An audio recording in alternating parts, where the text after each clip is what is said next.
think it's popping up. I don't know. Takes a while sometimes. I'm waiting for the live stream to catch up. Oh, there it is. All right. Hello, everybody. This is Draco or Anthony or whatever you want to call me this week. I don't even know anymore. Trying to keep up with pseudonyms is hilarious. Anyway, this is Button Mashers. We have a special guest on. It is Gary Schwartz, who has been, from what we were talking about before I could get the technical gremlins out of the line there. You've been in a lot of things just from what you're telling me, just from looping. You've been in a multitude of shows, including Star Trek. Yeah. But what would most of these people know you for exactly, if you had to explain it? In looping or just in general as an actor currently? As in general, if people were to bump into you, what would they most know you for in the age range of probably like 20 to 35? Well, yeah, then it would probably be the video games that I've been doing in the last 10 years or so, 10, 15 years. I moved to Seattle from Los Angeles about 15 years ago, and the video game industry was just starting to like percolate and kick off. And a lot of the voice work here, a lot of the acting work was games, video games. So I started auditioning and doing a lot of video games. Some old ones in the past would be like Aliens versus Predator, I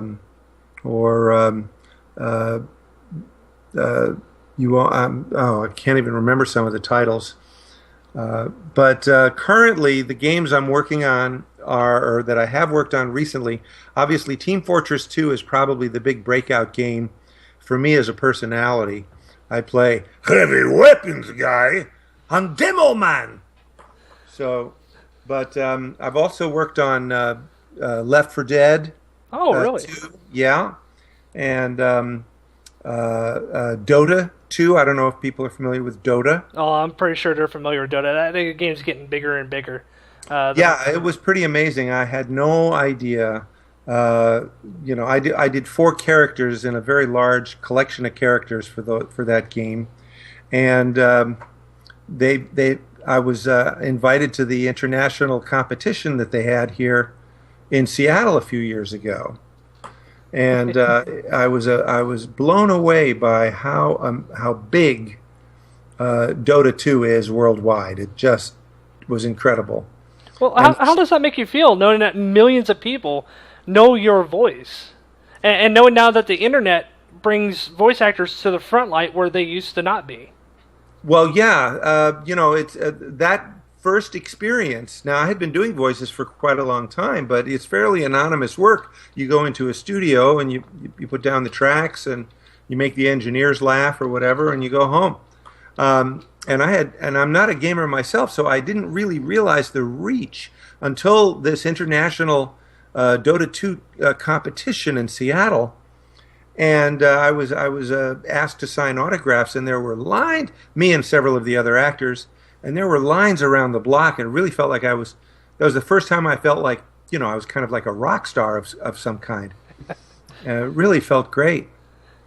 So, I was, and it was televised by about 10 international TV groups that were, broadcasting from Benaroya Hall, Chinese, European, Russian, all of these different television crews, and I met a very staid British television producer who was, of course, broadcasting to the UK and all of that, and very buttoned down, and he was saying. He didn't, of course, nobody knows your face, so yeah. He was telling me, he says, we're broadcasting this, all over the world, and we have about 5 reporters here on the floor, and so he asked me, he says, and how are you connected? And I said, well, I play, among others, I play Lich, and he goes, you're Lich! Oh my God, I don't believe it, I've done a documentary on you! Oh, isn't that just wonderful? Like to have that immediate star power that you didn't think you would have. It just completely floored me. It took me by complete surprise. But it's very flattering, and it's kind of fun. So I'm hoping to start to be invited to various Comic Cons soon. I know a lot of the other voiceover actors I work with are constantly going all around the world to Comic Cons and conventions, and I had no clue that was even going on. So I'm on a website now called conheroes.com, I think it is, conheroes.com. And I'm listed as one of the actors you can invite to a Comic-Con.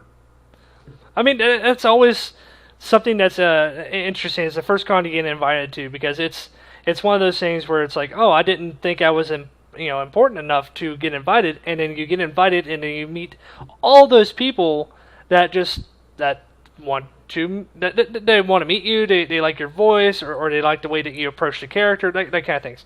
I've seen it online. The people even dress like the characters. I mean, and do great impressions of my characters. It's really fun. Cosplay, voice imitations, those are great. I mean, just at BlizzCon in Anaheim, California, I think they're getting ready to do their thing.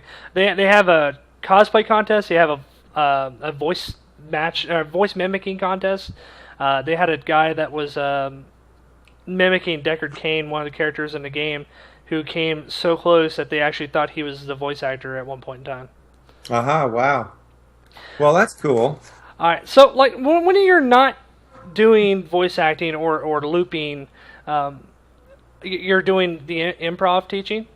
Yeah, I studied with a woman named Viola Spolin, who was the person responsible for literally creating the training system that gave rise to the very first improv company in America called the Second City.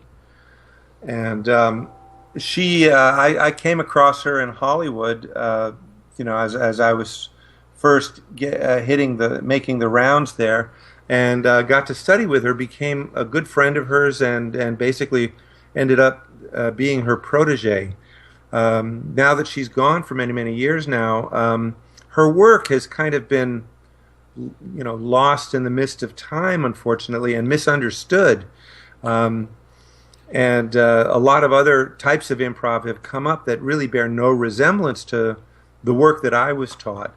So I've made it my mission to go around the world and teach improvisation the way it was taught to me, and it's life-changing work. It's not for laughs, but it creates a lot of laughs. The laughs are sort of the byproduct rather than the goal. And the goal is just ultimate creativity, and it's so I've been working hard at that and trying to create a worldwide profile for myself. It's been difficult because improv has spread all over the world in so many different ways: theater sports and comedy sports, and Whose Line Is It Anyway? And they're all wonderful, variations on the original work, but there's nothing like the original work. All right. Now, well, you threw out Whose Line Is It Anyway? Since that's probably one of the forms of improv that most Americans and British TV enthusiasts will recall immediately. Sure.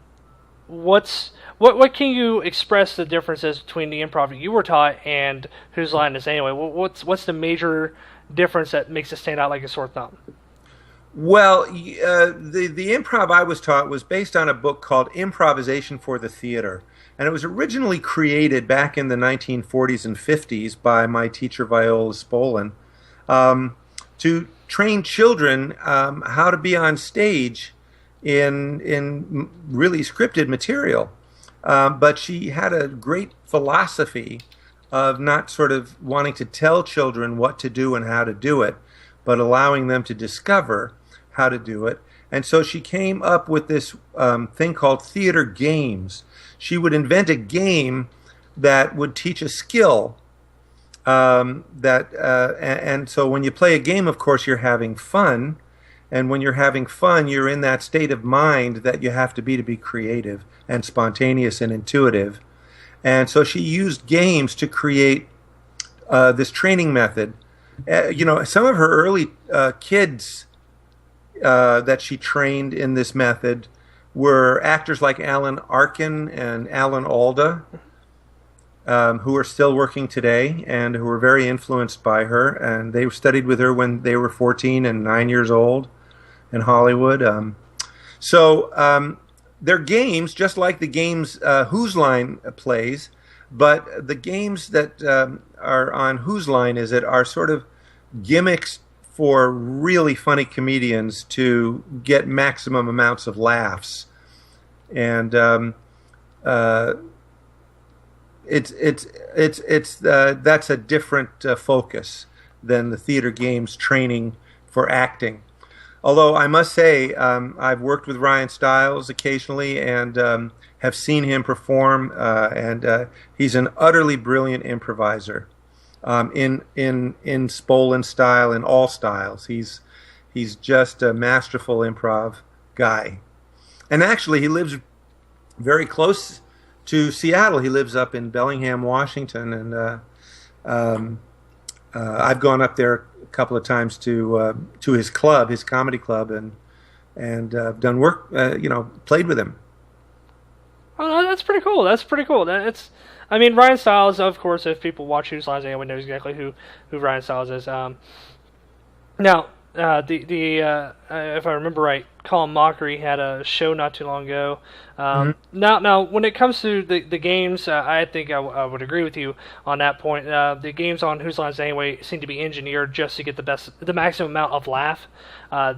It's not exactly natural, and the way that you explain your method is that it's more natural, more free flowing, rather than engineered to have laugh. It would. So when you do comedy, Viola Spolin, my teacher, would say that comes from your head, and your head is what you already know, and you can cleverly rearrange things to be funny.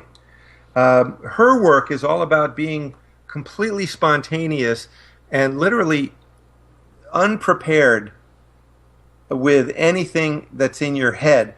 So that you respond to it organically, and just like you would in a game. When you're playing soccer or football, you don't know what's going to happen the minute you get the ball until you look around, and then you have split seconds to figure out what to do. And you don't figure it out with your head. You sort of intuitively know, I got to duck here, run there, go here. You're fielding a ton of information, not through your brain, but through many of your other senses. And this is basically the basis of Viola Spolin's work. All right. Would you say that and I'm going to bring it up, it is a sad subject, that the late Robin Williams was closer to that than most modern comedians? No, although he was a genius. And what's very funny is, I just posted, when I first came to Hollywood, I had the misfortune to follow him as on open mic night at the Comedy Store, and I did terribly, but he was a phenomenon. And then I was in another improv class. He dropped in on several improv classes a night to warm up before he would hit the clubs, and he came into one of my improv classes, and basically I sat next to him, and I said, I had to follow you the other night at the Comedy Store. And he said, "Oh, I'm terribly sorry." And he was very sincere about it. He knows that nobody could do what he was doing. He was really a one of a kind. Yeah, there's only one Richard Pryor, one George Carlin, one Robin Williams. We're not going to have another. We can have many like them, but we're not going to have another. Right. Yeah, he was a force unto himself. What's very interesting, though, is he did play Spolin games occasionally with the Sills and Company folks. Paul Sills, who was the first director of Second City, was Viola Spolin's son, and he had a group in Los Angeles that I became a part of, and he dropped in occasionally to play Spolin games, and he came off stage going, "Wow, that's hard." Yeah, it always makes he always makes things look easy, especially when you go back and look at the Johnny Carson interview he did, the first one, where he just goes completely off the wall, random, and none of it's really scripted from what I hear. None of it is scripted. He's completely in the moment, but he doesn't need anyone else necessarily to work with. Although I got to tell you, I one time saw Robin Williams and Ryan Stiles perform at a little club in Santa Monica, and they did something called a herald, which is a long-form type of improvisation created by one of Viola Spolin's students named Del Close. And it's a kind of a long-form meandering around story, kind of coalesces through scenes. And Ryan is just as fast and as brilliant as Robin, but he is still, he's like an Aikido guy, where Robin is sort of this, Robin is more like Jackie Chan, And, very high energy. Very high energy and, completely original, using everything and anything to do it. And Ryan was very still and kind of could keep up with him. You could see it. They did the most brilliant scene. Spontaneously, they were at Ford's Theater the night Lincoln was shot, and they were actually John Wilkes Booth, played by Robin Williams, was auditioning to be in the show, and Ryan played the director of the play, and it was just hilarious. And Ryan kept giving Robin, here's some of your sheet music. Let's see what you got. Now let's dance. Show me your dancing, and now do a comedy monologue, do a Shakespearean monologue, and it was basically an audition, a world war, a Civil War audition. It was hilarious. All right, well, that's two really great comedians going at it, and I think it's wonderful. Improv has always been funny to me. I always like improv. It's more natural. It's not as constructed. You go to these comedians that tell the same joke over and over again. You want to see something that's new, fresh, and not done as much. Right. Viola had a great quote. She would say, creativity is not the clever rearranging of the known. And what a lot of comedy is that clever rearranging. And you can get some brilliant people at it, but it's not the art form of improvisation the way it was taught to me. But I think that we've spent enough on improvisation.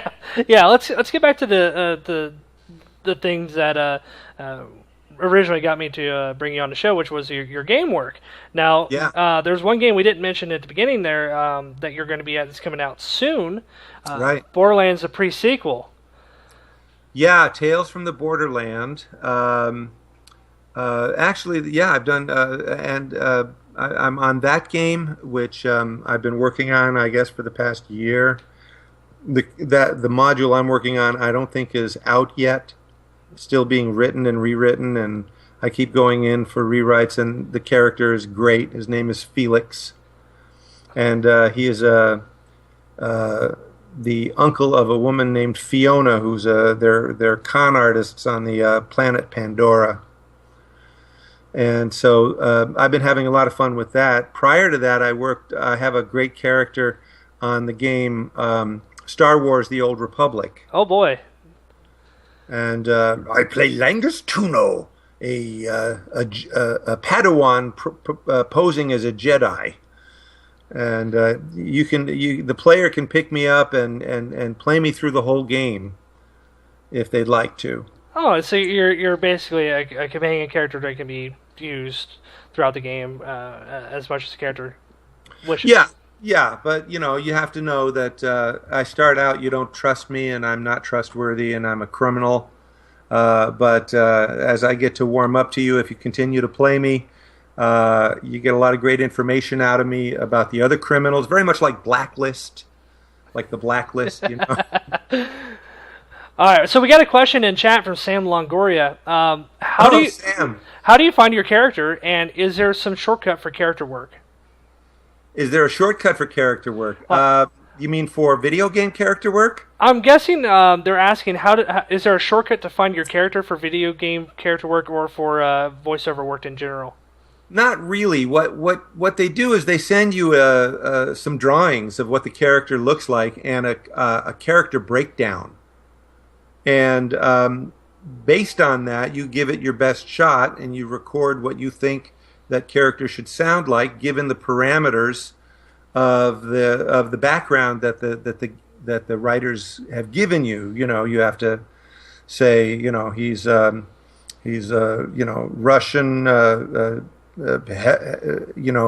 big Russian meathead with a big gun.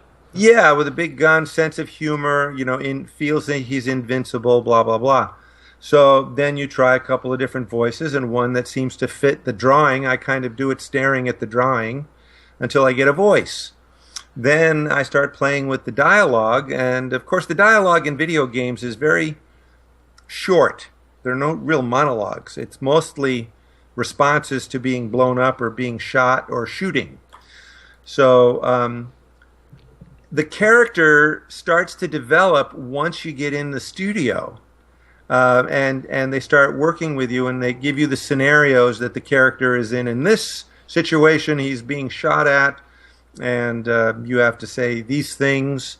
And after you say six different versions of, let's go get him, they ask you, or they did me anyway, what else do you think he would say? So I would just start coming up with, pseudo-Russian things, and my whole goal is to just see if I could crack them up in the booth, and the character evolves that way in video games. It's sort of line by line. It's not like a play that's a full-blown, conceived of character. It's sort of an ongoing process, but you've got to get a voice and a personality right off the bat that perk up their ears to allow you to start working on the character once you're in the midst of recording. And recording takes a long time over many, a lot of different sessions or several sessions over the course of 6 or 7 months or a year even. I remember starting Star Wars Old Republic, I think in 2008. Yeah, it was a long time coming. Yeah, and and then a year later they would bring me back for another 600 pages, and then a year later some more, and eventually the game gets fleshed out. It's kind of a work in progress as you are working with the writers who are constantly trying to come up with the storylines. All right, another question from the really new Mop. How did you first come to voice act for Team Fortress 2? Well, how did I come to voice acting? Well, I just basically was sent a picture of the characters by my agent, and they just said, record whoever you think you could do. And so there were a lot of different characters and different accents, which accents are a lot of fun for me. And so the two that come most naturally to me are the Russian, because when I improvise, that we do an improvised gibberish. My gibberish always sounds very Russian, and so I did the heavy weapons guy first, and sent the lines, recorded the lines, and sent them in, and then I tried my hand at the one-eyed black Scottish bomber, and so I did a couple of tries of kind of a maniac Scotsman who has one eye and who is black, and came up with a read that they liked. So I got those two characters. And they basically, after I emailed them to my agent, I got a call saying, show up at such and such a studio, and that's how it started. All right. So, how many times did you actually have to say sandwich? Oh, a lot of times. Did you know that there was an actual an animation to that character saying sandwich multiple times in a row, and then singing a song about it? No, but I did. I also say "cry like baby," and somebody took all of the samples of my saying the word "baby" and did a Justin Bieber song. Yes, he did. Oh man, it's just amazing what people can do with newer technology. They took some voice bits and turned it into a Japanese song, even though it was an English casted voice actor. It's pretty amazing. Actually, and Valve, I had worked on Dota, I think, prior to prior to TF2, and also Left 4 Dead 2. And so once they knew that I could do various different things and accents and what have you, they sort of say, well, call Gary in, and they get to know who the actors are they want to work with. At least that's how it seems to me. Yeah, they like to pick favorites and bring them back as much as possible. It's Sure. like that. It's like that in the animation industry too. Absolutely. We got a question from Gina. She says she's really enjoyed watching the improvisation videos at Spoiling Games online. SpoilenGamesOnline.org. Actually, Sam and Gina were students of mine in this project. I'm putting online a catalog of videos of all of Viola Spolin's games. There's over 200 of them, and I'm going to basically let them be a free resource online, so people will not be able to misunderstand how these games are played, and to see the potency of these games. And it's at SpoilenGamesOnline.org. I raised a bunch of money on Kickstarter to sort of get it seeded and funded, and there's already over 50 videos up. Oh, that's cool. And Gina and Sam are in quite a few of them. Well, good for you, Gina, and that's really great to hear, Gary. It's great to see that people are handing down things. There's a lot of stuff that we learned from history where languages and history did get handed down, and now no one knows, and everybody wants to know what they were. So it's really sad to see history kind of just disappear. So it's good that this is not disappearing. Yeah, it's sort of like the game of telephone. It happened even with Stanislavski, and Stanislavski got reinterpreted by Strasberg and Stella Adler and various other people. And it's always people change it and manipulate it, and the same. I'm going to say the same with me, although I'm only one step removed. So I figured now with the technology the way it is, we can lock it in and people can really see how it's done. All right. Are there any other projects that people would not necessarily know you were in unless you really delve deep into it or do some real good internet research? Yeah, well, there's this guy on the internet called Dr. Ethernet. I don't know if you've seen his videos. I have not, but I've heard of it. I'm going to be one of those people that I have not even watched Dr. Horrible's sing-along blog yet. Oh. I'm one of those people that just, I work all day and I come home and I just veg out. This guy, Dr. Ethernet, basically did a profile, a video portfolio of all of the actors from Team Fortress 2, and collected video I haven't seen in 30 years from when I did the Mario Brothers television show back in the 80s. The Super Mario Brothers Super Show? Yes. Oh my. Yes. I did 3 episodes in that. All the while I was working on another children's show, a live-action children's show called Zoobly Zoo, which I played a giant fox named Bravo, and it was a great, fun character. And we did 65 musical half hours. It was a beautifully produced show, and it ran only a couple of years. But there's still a lot of fans of Zoobly Zoo. You can go online or on Facebook and sign up to. I have a fan page, the Bravo Fox fan page. There's the Zoobly Zoo fan page, and there was even talk about us. We did a reunion last year, 27 years later, Wow.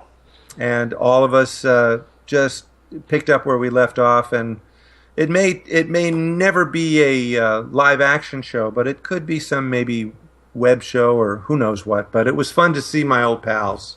Yeah, I mean, it's always interesting to see that you can always go back and see something created on the internet, because there's people that can create just about everything they can on the internet, and they just do fan work and just draw it in their own style or take it a different way than most people can normally.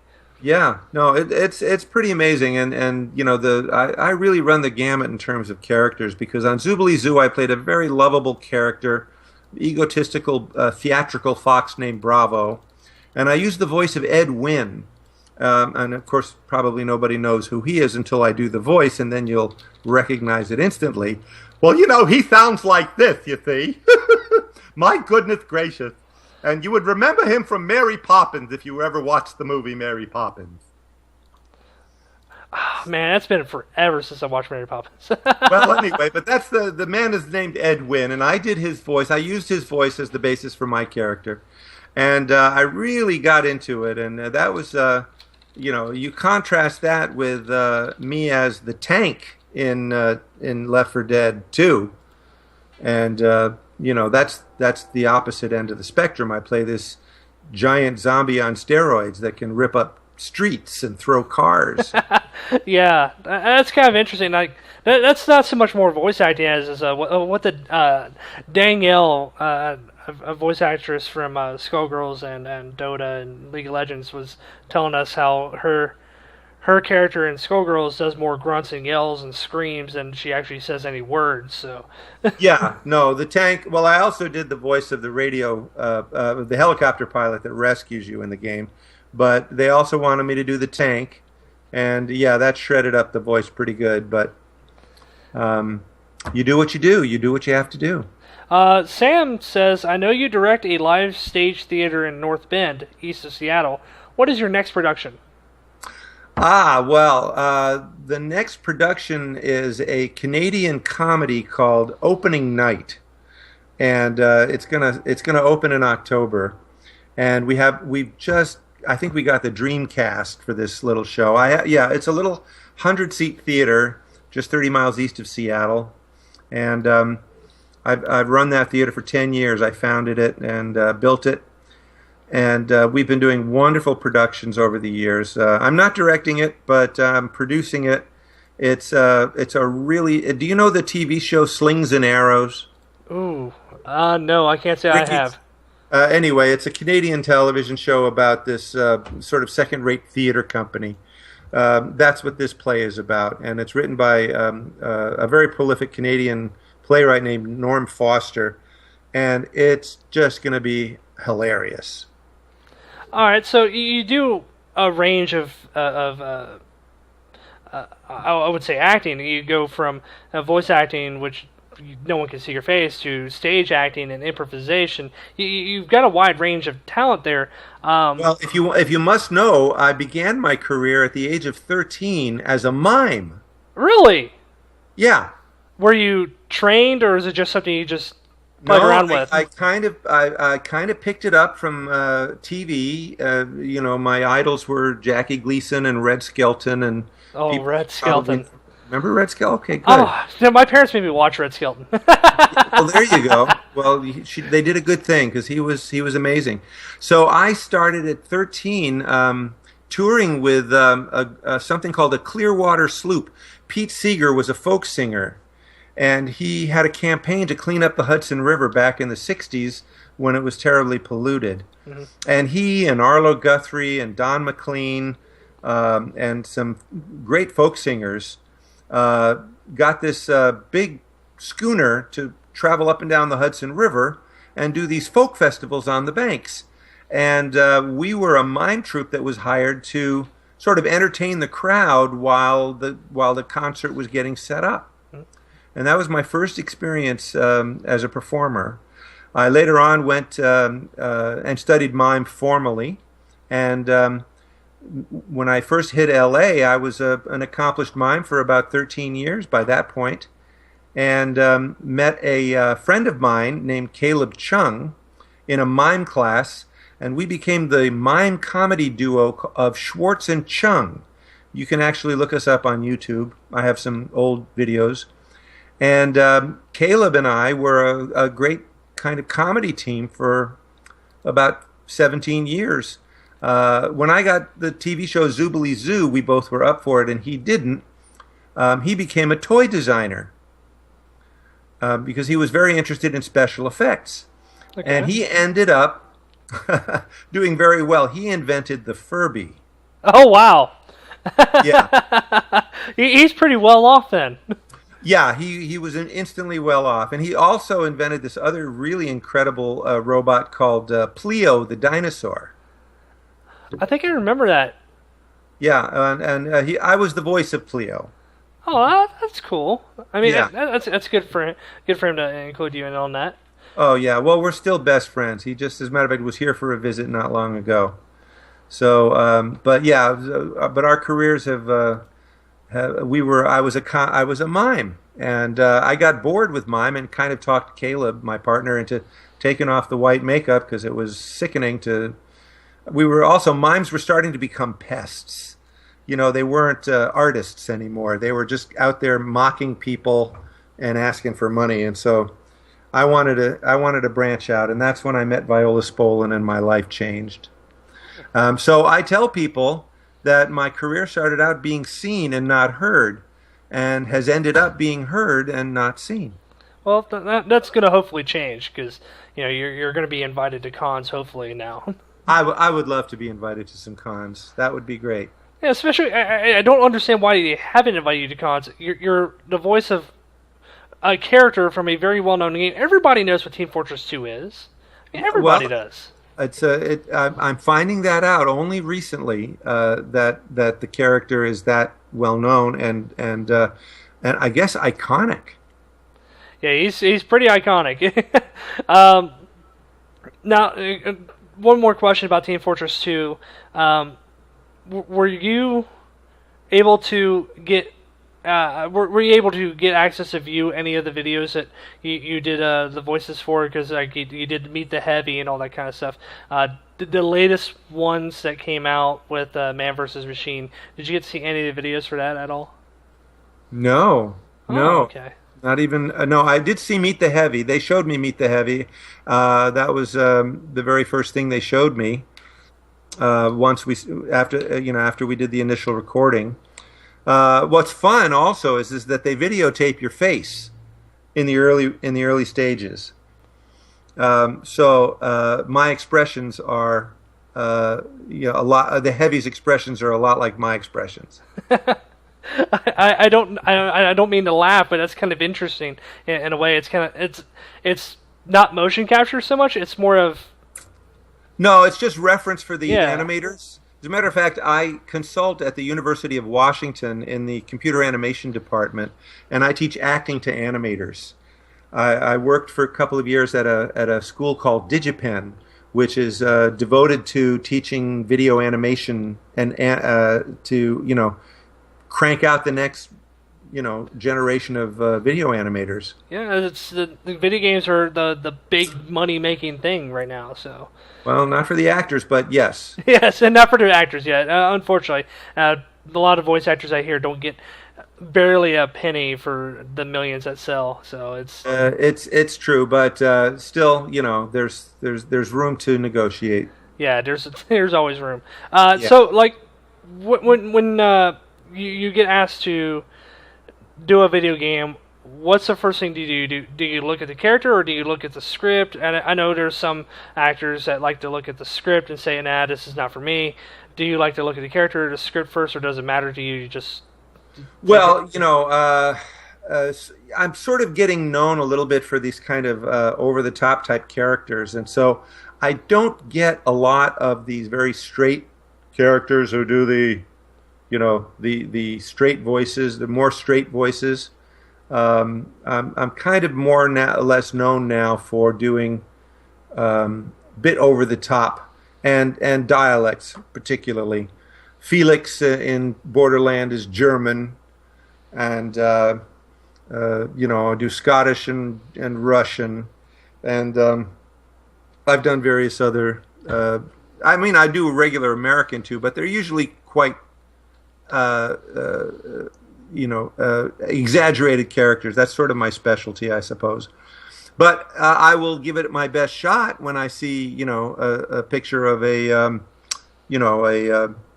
regular looking elf or wizard, and I usually don't get those though. I get the kind of comic, over the top ones.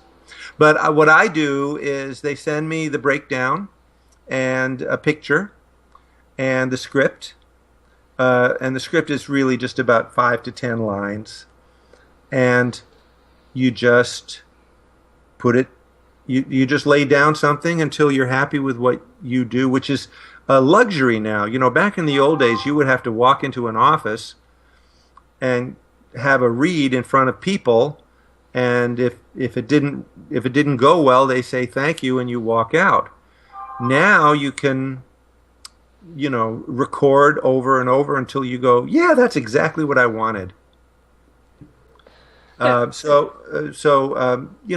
happy with all of my auditions, and the ones I seem to get are the sort of more out there characters.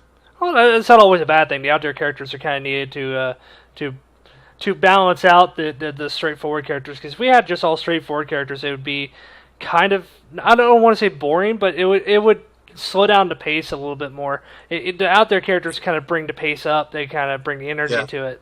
So it's a good thing, and then it's also a bad thing because you get pigeonholed for that. Well, I don't mind that. Actually, there's so many voice actors out there, and if you can find a niche and occupy it, more power to you, is what I tell voice actors. They ask me, a lot of voice actors ask me, what do you do? And I tried to be all things to all people, and it just basically confuses the producers. So if you get known for a couple of things, then when those projects come along, your name comes up first. You're on the short list. Yeah, I mean, that's kind of like Mark Hamill and playing the Joker.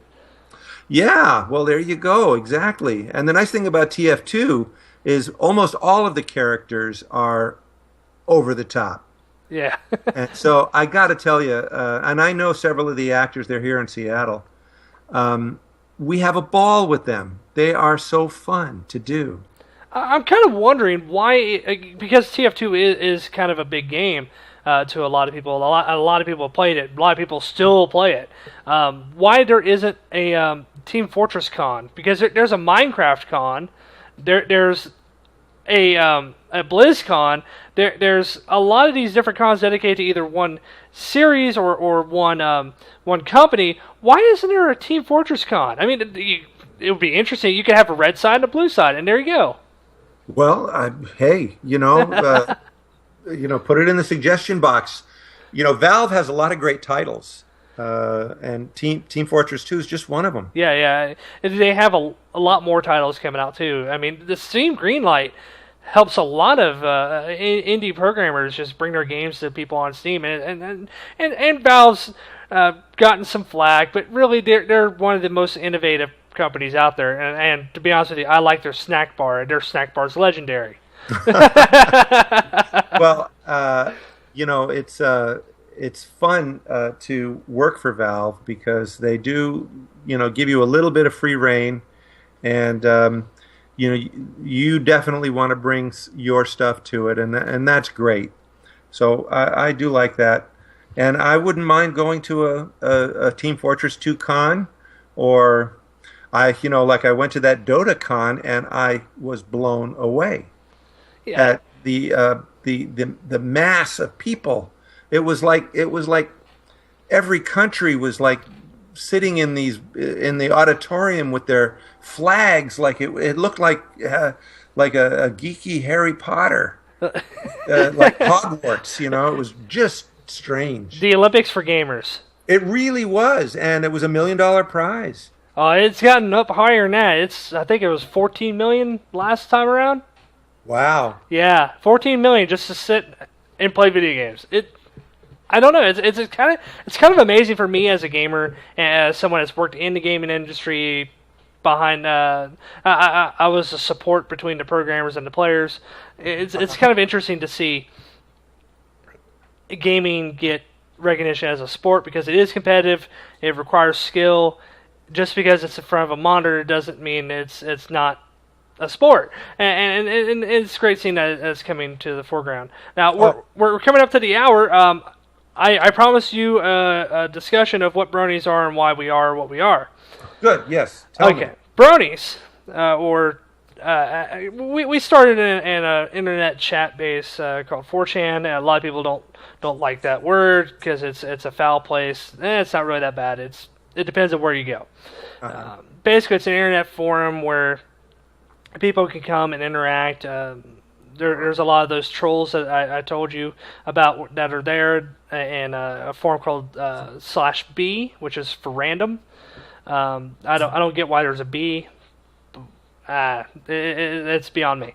But there was a show that everybody heard about that no one thought would be interesting at all. The My Little Pony show was getting a redo in 2010. It actually came out on 10/10/10, October 10th, 2010, which was interesting.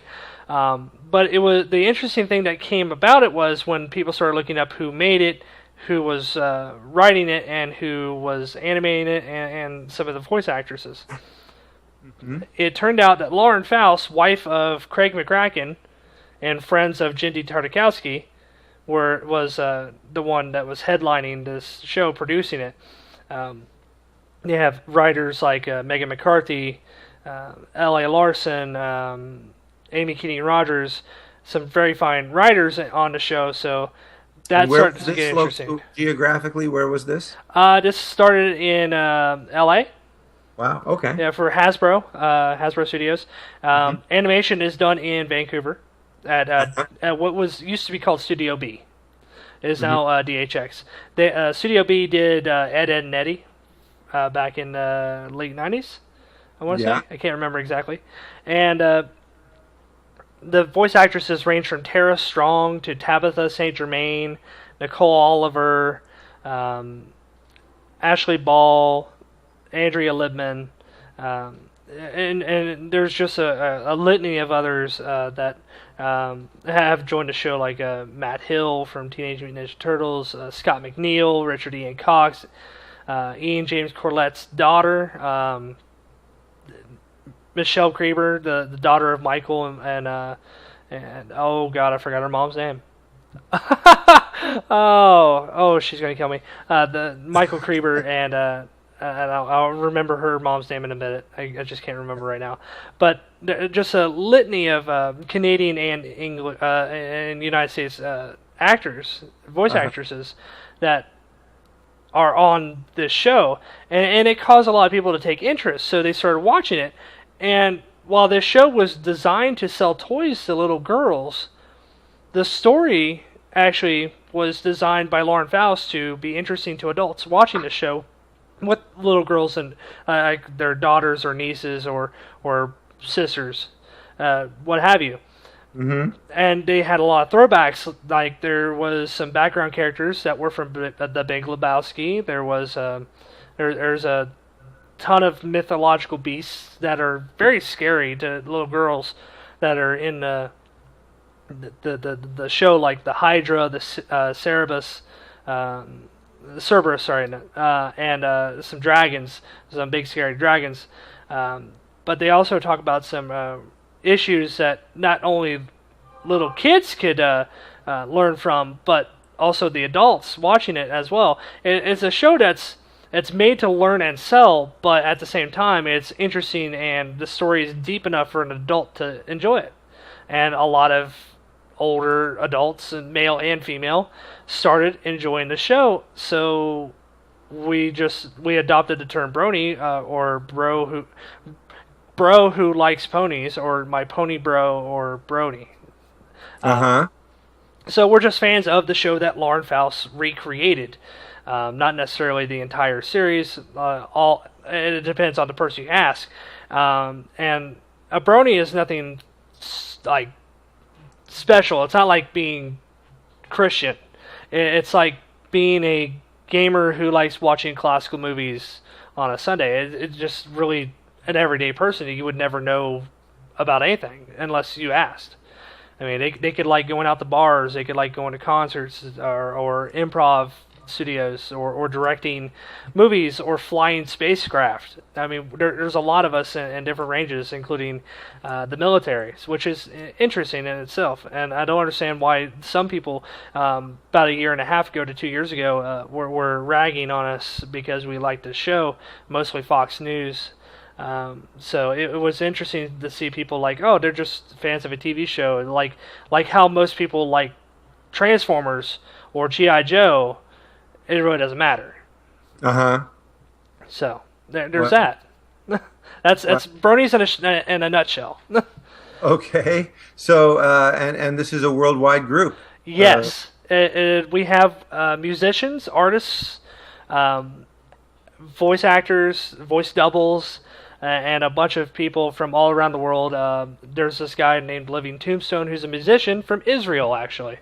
Tel Aviv. I actually hope he's doing okay right now because of all that stuff going on over there, but not going into it. That's not going to be a debate that's going to be held on this show. But yeah, it's interesting to see how many people are there, but we also have our cons. In fact, there's the con that happens in Seattle. I'm pretty sure you've heard about Everfree Northwest. No, I'm sorry, I haven't. Really? Yeah. Oh man, that was huge. 2 years ago I went, it was 2,500 people.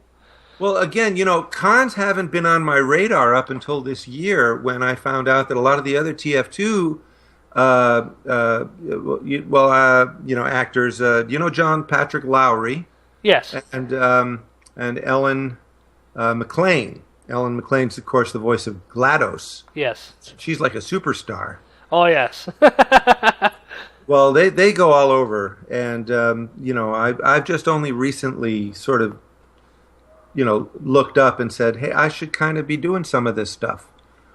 And I know there's the Emerald City Con coming, a Comic-Con coming up soon or something like that. Yeah. But I might be a little, I mean, they have major stars, but I know some major stars. I mean, you should go too. I mean, it's if all else, if you're not a guest, you should at least go to experience it because it's something else. Because I hate to say it, but with it, since it's your voice, with the ability of, and I don't want to call you a troll, but the ability for you to be able to troll people at these conventions, just to get a rise out of them for the good, not for bad. Would be like just standing in line and do your voice, or just walking down the hall and do the voice, and it would turn so many heads that you might actually cause a couple people to need neck braces. Well, it's really fun. I'm starting to have a little fun with it. I was just down in Los Angeles with my improv group, the Spolin Players, videotaping some of their work and coaching them.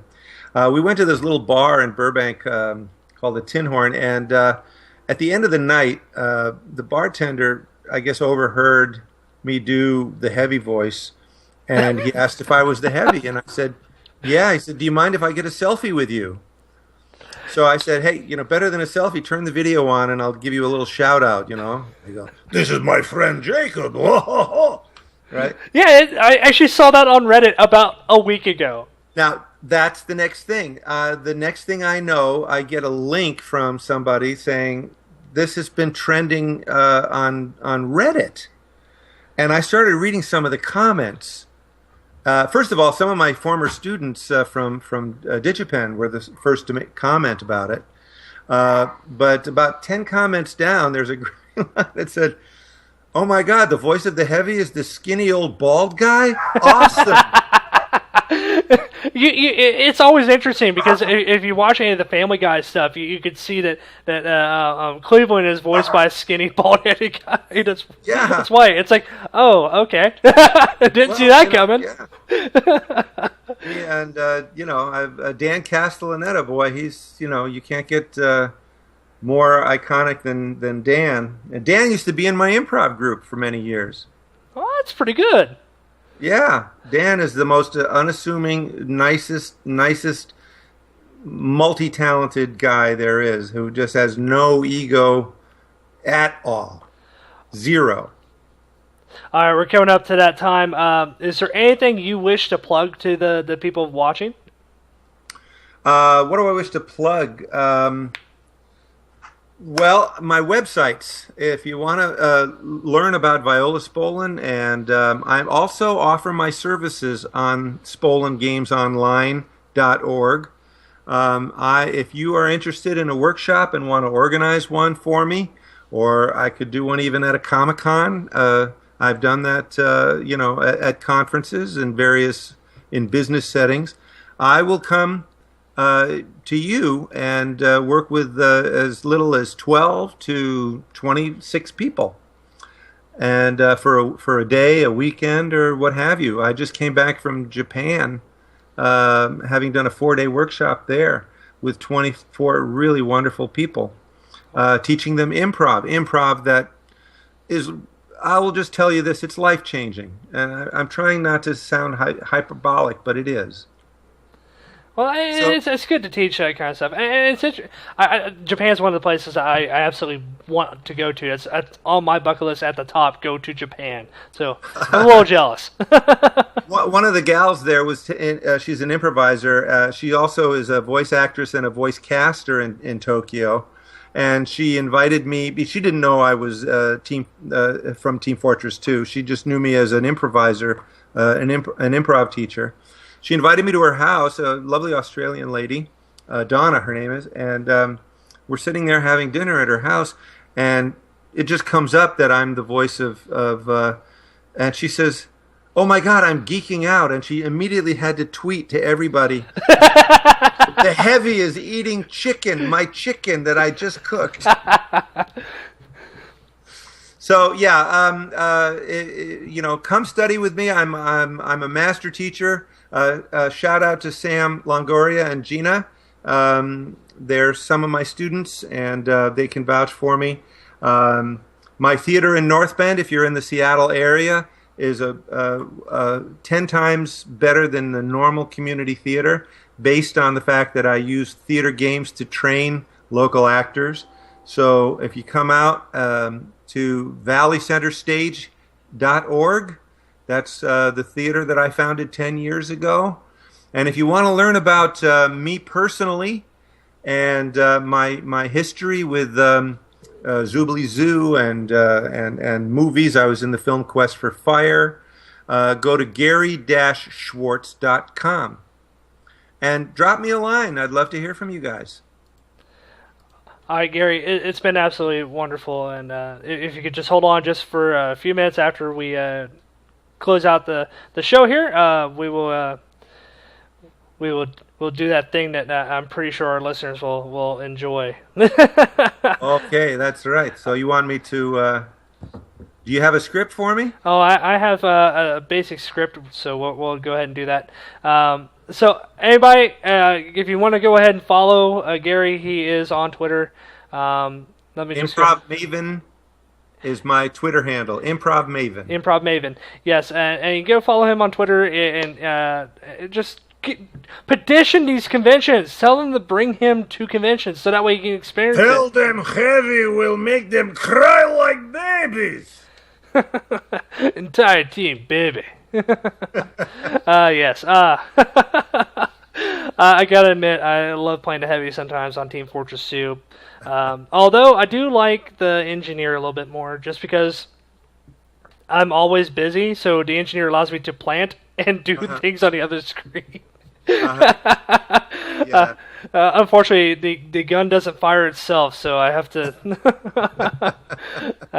But he's interesting. Like when I'm in a mood and I gotta play some heavy metal music, heavy time. Just go around. And Demoman, don't forget Demoman. Yeah. Bootless Crumpy. All right, guys. If you have any questions for Gary, please send them to him on Improv Maven on Twitter. Other than that, it's been wonderful, and this is the end of Button Mashers for today. Be sure to stay tuned for Pony Pathfinder coming up in just an hour.